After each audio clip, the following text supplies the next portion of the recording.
Good morning, everyone. Let's start our next question. Emotional quotient, that means EQ, and emotional intelligence.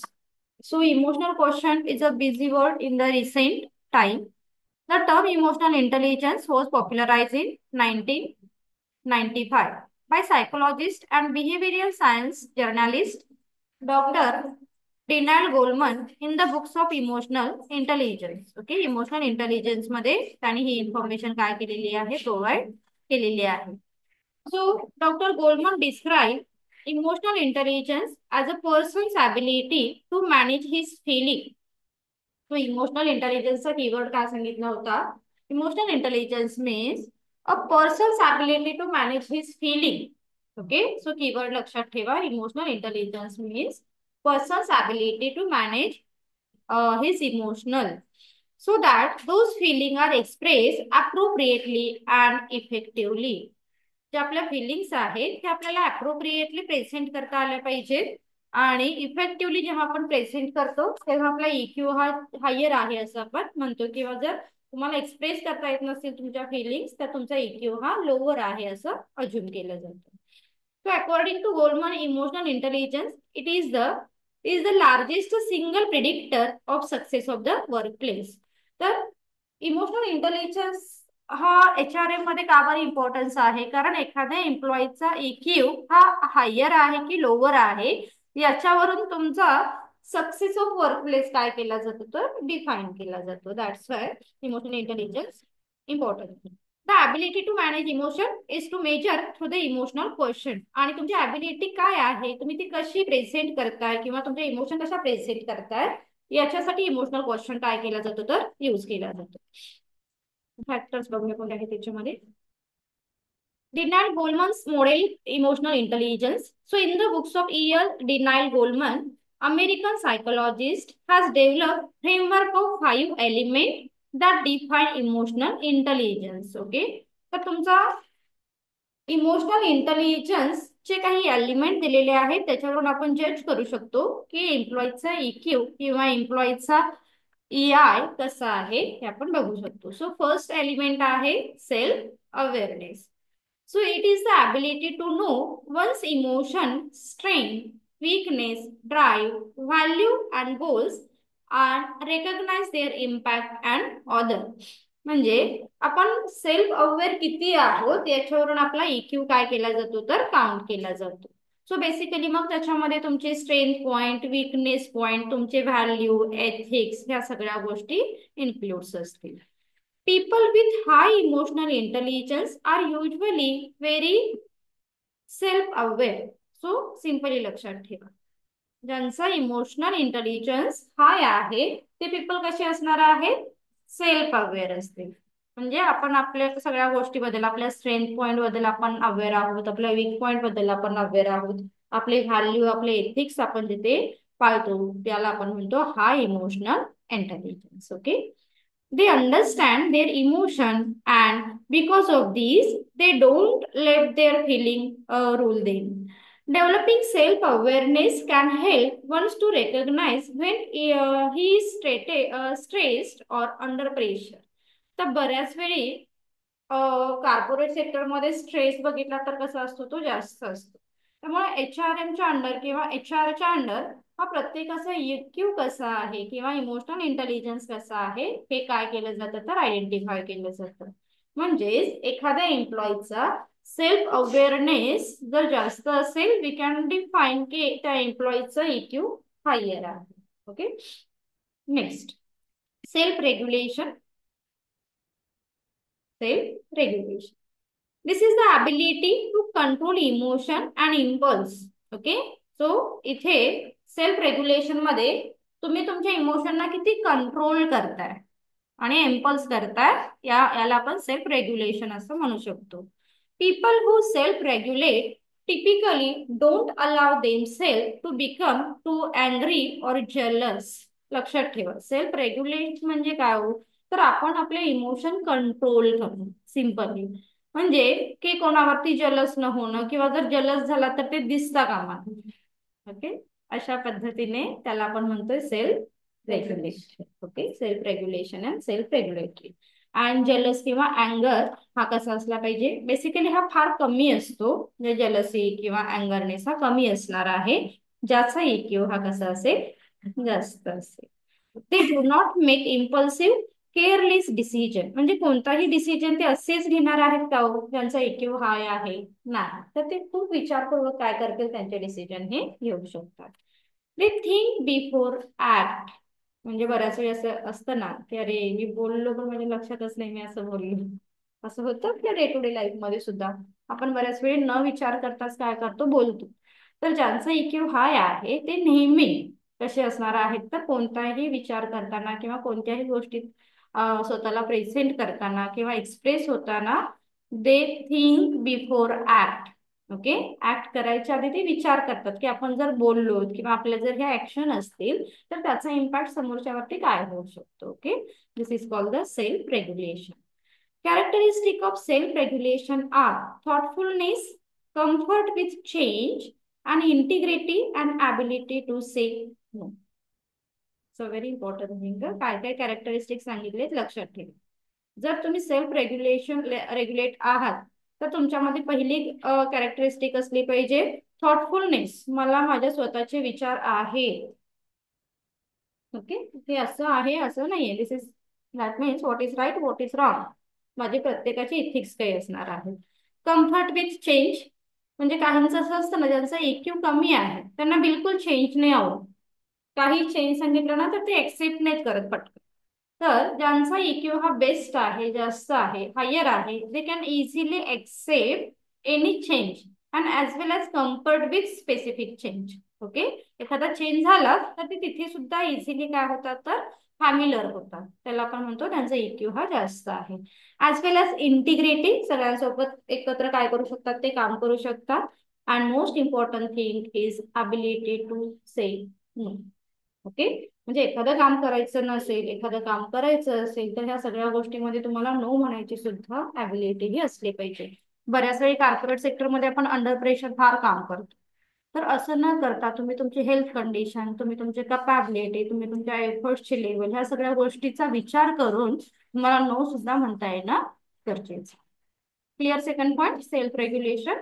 Okay, next is a motivation.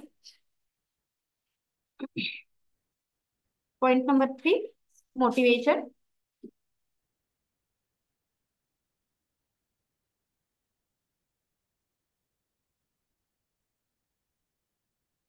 तर जे late आले त्यांच्यासोबत दापोलीवाले आतमध्ये कोण कोण आले, जरा उभे राहा. दापोलीवाले मध्येच घुसले ना त्यांच्यासोबतच, ते जरा उभे राहा फटाफट. हा, Shreya. Next point is motivation.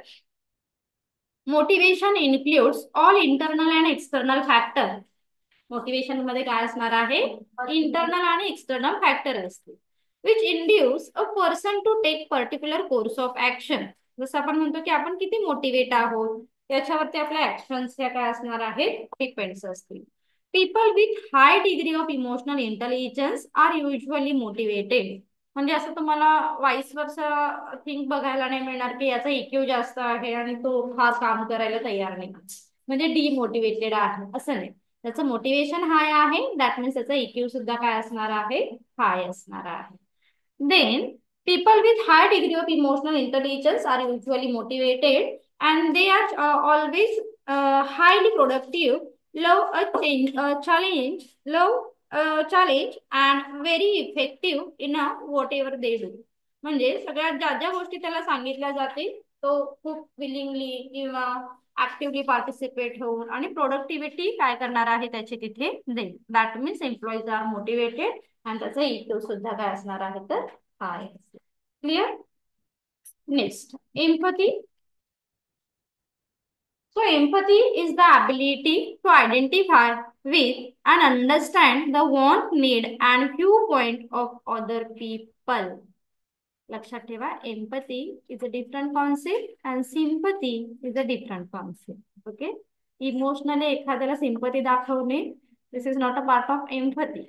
So empathy म्हणजे बेसिकली काय, तर empathy is like a ability or identify with the understand, want, need and viewpoint of other people. म्हणजे समोरच्याची गरज आपल्याला ओळखता आली पाहिजे, तर आपण म्हणतो की तुमची एम्पथी ॲबिलिटी ही जास्त आहे. समोरच्याची गरजच आपण ओळखली नाही, त्याच्या नीड, वॉन्ट, एक्सपेक्टेशन आपल्याला लक्षातच येत नाही की याला काय हवं, तर तुमची एम्पथी कशी असणार आहे, लो असणार आहे. लक्षात येत आहे. So empathy is the view point of other people regarding want, need and expectation. People with empathy are good at recognise the feeling of other. आणि ज्याची एम्पथी गुड आहे तो ऑब्विसली काय असणार आहे, रेकग्नाइज फिलिंग ऑफ अदर, म्हणजे बाकीच्यांच्या फिलिंगची सुद्धा तो तितकीच काय करेल, व्हॅल्यू करेल. Even when those feelings may not be obvious. As the result, empathetic people are usually excellent at managing relationship. Okay, कोणताही empathetical people, they can easily manage any type of relationship in the organization. Okay, तर त्याला आपण empathy काय करू शकतो, म्हणू शकतो. तो ऑर्गनायझेशन मध्ये कोणत्याही टाईपचे रिलेशनशिप इझिली मॅनेज करू शकतो, regarding top level, middle level, low level. Clear. Then listening and relating other. Clear. Empathy म्हणजे शॉर्ट मध्ये सांगा काय आहे, ability to identify other people's view point. Okay, point of view प्रत्येकाचा लक्षात आला पाहिजे. Next, social skill.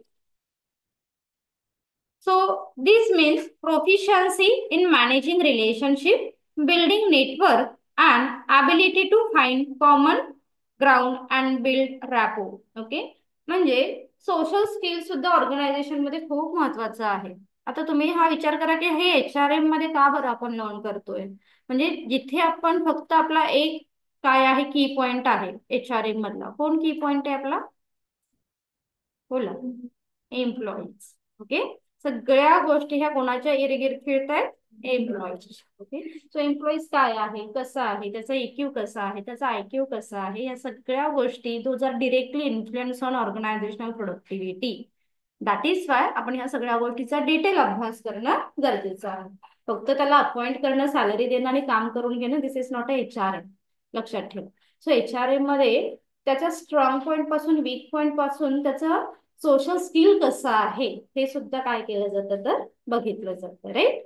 So this is the proficiency of managing relationship, building network and ability to find a common ground and build rapport. तुम्हाला एक हे दाखवले असते मी आता, बघूया आहे का. एक शॉर्ट फिल्म होती जी रिलेशनशिप वरती, रिलेशनशिप इन द सेन्स की तुमचा तुमच्या लाईफ कडे बघण्याचा अप्रोच कसा आहे, दृष्टिकोन कसा आहे, ऍटिट्यूड कसा आहे. म्हणजे गर्ल्स दाखवली आहे ती खूप हुशार, खूप टॅलेंटेड दाखवली. म्हणजे सगळे फर्स्ट स्टँडर्ड पासून जितकं तिनं क्वालिफिकेशन घेतलेलं आहे त्याच्यामध्ये तिने टॉप केलेला आहे. आणि खूप चांगल्या स्किलचा तिला जॉब आहे, कॉर्पोरेट सेक्टरमध्ये छान जॉब करते. आणि तिने 99 स्थळांना नकार दिलेला असतो. आणि टाइम मिळाला तर तुम्ही बघा, आवडेल तुम्हाला, पण हार्डली 20 मिनिटाची फिल्म आहे, 20 मिनिटाची. तर आई बाबा खूप रिक्वेस्ट करत असतात की जा आणि काय कर, की आता तुझं लग्नाचं वय झालंय तर काय हरकत आहे, तू किती मुलांना रिजेक्ट करणार आहेस, तुझ्याकडे सगळं आहे मान्य आहे, पण कोण तुला जर कोण आवडत असेल तर सांग, आपण त्याच्यासोबत तुझं लग्न लावून देऊ. म्हणजे नाही नाही, मला ह्या गोष्टीसाठी कधी वेळच नाही मिळाला. म्हणजे ती खूप अशी फोकस दाखवलेली आहे. म्हणजे बाकीच्या गोष्टींना फार कमी लेखणं वगैरे, आणि फक्त पैसे, then property, then like strength, ह्या गोष्टीवरती तिने खूप कॉन्सन्ट्रेट केलेलं असतं. मग आई म्हणते, अरे मी 99 स्थळांना नकार देऊन ना थकली आहे आता, बरं झालं 100व्या स्थळाला त्यानेच तुला नकार दिला, असं. मग तिला ते फ्रस्ट्रेशन येतं खूप, असं कुठलं स्थळ आहे की ज्याने मला नकार दिला आणि मी आत्ता त्याला भेटेन, त्याच्या घरी जाईन आणि त्याला जाऊ विचारेन. असं तो तिचा एक ऍटिट्यूड दाखवलाय की ती जाते. आणि त्यांच्याच एक म्हणजे पुण्यातलं वगैरे काहीतरी दाखवलेलं आहे, ते 2-3 अपार्टमेंट बिल्डिंग सोडून त्यांच्याच एरियामधला तो मुलगा आहे. आणि तो तिला बघतोय लहानपणापासून ती कशी आहे ती वगैरे, तिचा दृष्टिकोन कसा आहे लाईफकडे बघण्याचा. आणि तो असा खूप फॅमिलियर दाखवलेला आहे, म्हणजे खूप छोट्या छोट्या गोष्टींमधून लाईफ एन्जॉय करणं. आणि ती त्याचं प्रोफाईल चेक करते आधी की काय आहे प्रोफाईल, तर चिन्मय नाव असतं त्याचं. देन की 70,000 त्याला पर मंथ पगार आहे, एक चांगल्या कंपनी जॉब आहे, इनफ. असे ती त्याचं प्रोफाईल बघून आधी रिॲक्ट होते की इतकंच आहे तर एवढा ऍटिट्यूड तरी मला रिजेक्ट केला, असं करत ती जाते. आणि छान त्यांच्या घरातलं वातावरण मस्त दाखवलेलं आहे. मग ती वेट करते त्याचा. तर त्याचे बाबा खुश होतात, ही चिन्मयीच ना, हिलाच, अरे हिच तरी स्थळ आलं होतं आपल्याला असं सांगतायत. मग ती म्हणते की जा आणि त्याला भेट. तिचे आई बाबा सांगतात की जातो, वरती आहे. तर ते म्हणतात की थांब थोडा वेळ, कारण आज संडे, आणि संडे तो 2 तास त्याच्या स्वतःसाठी देतो, ज्याच्यामध्ये त्याला गिटार वाजवायची असते. आणि तिथे आम्ही त्याला डिस्टर्ब नाही करायला जात. तर अजून एक 10 मिनिटं बाकी आहे, तोपर्यंत तू इथे वेट करू शकतेस. पण तिला ते वेटिंग सुद्धा सहन नाही होत. म्हणजे मला आतापर्यंत मी कधीच कोणाचा वेट नाही केलेला, मी वेट नाही करू शकत कोणासाठी. आणि ती जाते, त्याच्या रूम मध्ये जाते. तिथे एक त्याची बहीण असते, आणि ती थोडीशी मेंटल अनस्टेबल अशी बहीण दाखवली आहे त्याची. आणि तो त्याच्या बहिणीवरती खूप प्रेम करत असतो, म्हणजे चांगली आहे, तिची खूप केअर घेणं वगैरे, आणि तिच्यासाठी तो गिटार वाजवून गाणं वगैरे म्हणत असतो. आणि त्याचं लक्ष नसतं. मग बहीण सांगते तुला बोलायचंय का, तर तू थोडा वेळ थांब, येऊन बस. मग ती बसते. मग तो ओळखतो लगेच. तो म्हणतो, तू चिन्मयी, तू इथे का आलीस? तर नाही, मला ना बोलायचंय तुझ्याशी थोडा वेळ. मग तो म्हणतो 10 मिनिटं थांबायला लागतील अजून, अजून माझा वेळ संपलेला नाहीये जो माझा आहे. मग ती फार कंट्रोल करते इमोशन, आणि भेटते त्याला नंतर 10 मिनिटांनी. गॅलरीत घेऊन जाते आणि प्रॉपर जाब विचार, तुझी हिंमत कशी झाली की मला तू रिजेक्ट केलास, काय आहे तुझ्यामध्ये? तर रिजेक्शन असं काही नाहीये. मी रिजेक्ट करणारा तुला कोण ना? माझ्याकडे रिजेक्शन हे वर्ड खूप म्हणजे खूप मोठं आहे रिजेक्शन. तर रिजेक्ट नाही मी केलेलं. तर म्हणते मग तू मला असं स्पेसिफिक कारणच द्यायचं, कंपल्शन आहे तुला, की जोपर्यंत तू मला रिझन देत नाहीस की तू का मला रिजेक्ट केलेस, तोपर्यंत मी इथून जाणार नाही. मग तो फार तिला समजवण्याचा प्रयत्न करतो की मी रिजेक्ट नाही केलेलो, आपण फर्स्ट स्टँडर्ड पासून एकाच क्लासमध्ये आहे. आणि तो कधी तुमचा एक 4-5 जणींचा ग्रुप होता, तुम्ही फार फोकस होतात, फक्त अभ्यास करायचा. आणि मी ऍज अ कॉलेज म्हणून तुझा कॉलेजकडे बघण्याचा दृष्टिकोन कसा आहे, तर जिथे जायचं, मार्क्स मिळवायचे, एक्झाम द्यायच्या, टॉप करायचं, जिथे प्लेसमेंट येईल आणि मग तुला जॉब लागेल, it's like a your approach और your attitude towards college. But माझं असं नव्हतं. माझं काय करायचं, तर मुलांबरोबर मस्ती मजा करायची, एक फ्रेंड सर्कल छान होता, अभ्यास करायचा, देन मजा मस्ती करायची, गॅदरिंग मध्ये पार्टिसिपेट करायचं, कल्चरल वेगवेगळ्या गोष्टी ऑर्गनाईज करायच्या. अशा टाईपचा मी स्टुडंट होतो. आणि माझा दृष्टिकोन आणि तुझा दृष्टिकोन याच्यामध्ये खूप फरक आहे.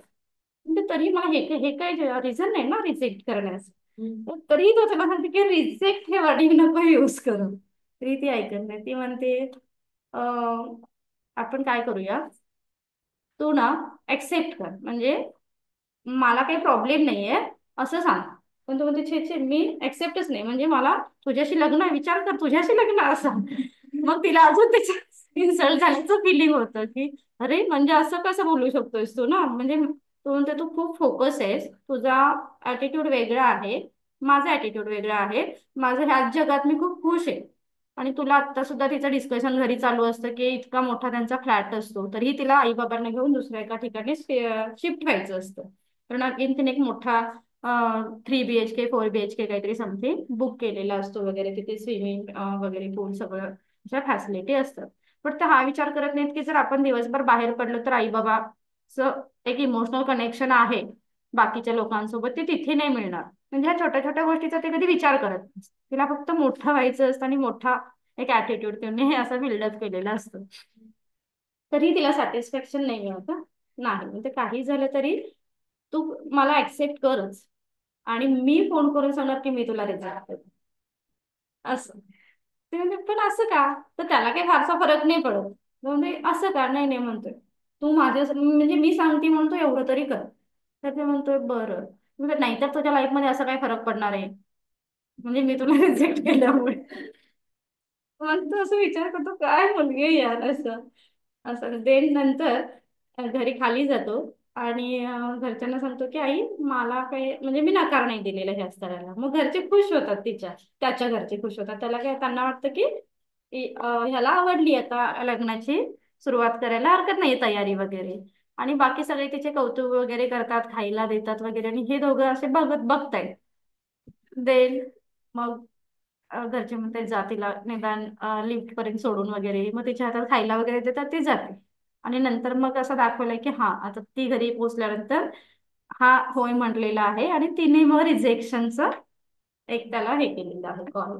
असे एक फिल्म आहे छान. बट अप्रोच बघण्याचं, मस्त दाखवलेलं आहे, 20 मिनिटाची फिल्म. ऑलमोस्ट स्टोरी सगळी सांगितली. पण बघायची इच्छा झाली तर बघायला हरकत नाही, ठीक आहे. सो छोट्या फिल्म ना डेफिनेटली आपल्याला हे शिकवतात की लाईफकडे कसं बघितलं पाहिजे. मी रिसेंटलीच ना, म्हणजे फार आपल्याला एवढा कुठे वेळ आहे ना की 3 तासाची 2 तासाची फिल्म बघत बसत, तशी आपण फार बिझी नसतोच. पण आपल्याला असं दाखवत असतं की माझ्याकडे वेळ नाही बिलकुल, I am too much busy person. Right ना. आणि मग आपण थोडंसं, चला कुठे एवढा 2.5 तास, त्याच्यापेक्षा मी अभ्यास करेन. अभ्यास तर आपण करत नाही, बट आपल्याला तो एक आपला हे करायचं असतं. देन मग माझं असं एक माइंड की नाही, आपल्याला शॉर्ट फिल्म बघायच्या आहेत. आणि डेफिनेटली शॉर्ट फिल्म मधून आपल्याला ना एक काहीतरी एक हे मिळतो, दृष्टिकोन मिळतो लाईफकडे बघण्याचा. देन रिसेंटली मी बघितलेले आहे, नाव काय तुझं, म्हणजे तू कोणी बघितली असेल तर, नाही तर बघायला हरकत नाही. टाइमपास हार्डली 20 मिनिटं अशाच आहे, 15 मिनिटं 20 मिनिटाच्याच फिल्म आहे. बट डेफिनेटली तुम्हाला ना एक तो छान मेसेज देण्यासारखा अशा फिल्म असतात की आता 3rd इयर झाल्यानंतर तुम्हाला जो स्ट्रगलिंग पिरियड येईल त्याच्यासाठी तो बघायला हरकत नाही. मराठीच आहेत सगळ्या. देन काय म्हणणार मॅडम, रेकॉर्डिंग चालू आहे तरी फिल्मची नाव सांगते. असं देन तुम्हाला त्यातून शिकायला मिळेल. देन नयनतारा नेकलेस, दोन फ्रेंड आहेत आणि त्यांच्यामध्ये एक स्टोरी आहे. एक खूप रिच क्लासमधून असते आणि एक पुअर क्लासमधून आहे. तर त्यांचं जनरली आपल्याकडे आहे त्या गोष्टीची आपण व्हॅल्यू करत नाही, राईट. आणि मग त्यांचं कम्पॅरिझन वगैरे असं छान दाखवलेलं आहे. आणि एक पर्पल स्कार्फ, असे एक टाइम मिळालाच ना तर बघा. अदरवाईज मी हल्ली मुलांना ज्या गोष्टी नवीन काहीतरी सांगायच्या असतात ते इथेच दाखवतो. अदरवाईज नेक्स्ट लेक्चरला कधीतरी दाखवतो मला, ठीक आहे. चलो, social, let come to the point, social skill. So social skill मध्ये आपल्याला काय बघायचं होतं, देन तुमचं relationship with other person as well as build up network. तुम्ही कशा पद्धतीने तुमचं नेटवर्क काय करताय तर बिल्डअप करताय. And ability to find common group and build rapport. Okay, rapport म्हणजे प्रत्येकासोबत तुम्ही कसा रॅपो बिल्डअप करताय, ते तुमचा कॉमन ग्रुप काय आहे. These are include in the social skill. Okay, these are element of EQ. काय काय बघितलं EQ मध्ये, एलिमेंट 5 बघितले. पहिला self awareness, second self regulation, third motivation, fourth कोणता, empathy, and last social skills. Clear question, concept लक्षात आली आणि का महत्वाचे आहे ऑर्गनायझेशन साठी हे पण लक्षात ठेव. ठीक आहे, नेक्स्ट लेक्चरला स्पिरिच्युअल क्वेश्चन कंटिन्यू करूया. थँक्यू. आज स्टोरीच्या ना माझा टार्गेट रिमेनिंग, ते विल कंटिन्यू करणार, नो प्रॉब्लेम. थँक्यू.